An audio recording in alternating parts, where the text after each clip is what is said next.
వామ్మ ఈ రాజకీయం సల్లగుండా ఈ రాజకీయం ఓడిచిపోయినాక ఓట్ల పండుగ అయిపోయినాక కూడా వీళ్ళిద్దరి మధ్యన అన్నకు చెల్లెకు పచ్చగడ్డేస్తే బగ్గున మండిపడుతురుగా ఇద్దరు ఒకరంటే ఒకరు.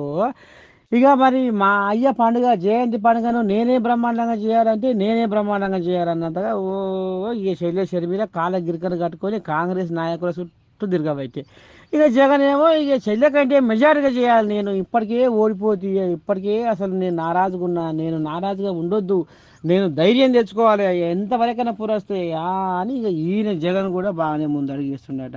ఇద్దరు పొత్తులో అయ్య జయంతి పండుగను బ్రహ్మాండంగా చేయాలనుకుంటున్నారట. మరి కలిసే చేస్తే ఏమా అన్నట్టుగా జనాలు అనుకొస్తున్నారట. మొత్తానికైతే ఇక నీదో కొప్పు నాదో కొప్పు అన్నట్టుగా మాత్రం ఇడివడి తిరుగుతుర్రు. అన్న ఓ దిక్కు శల్య ఓ దిక్కు వీళ్ళ పంచాది పాడైపోను.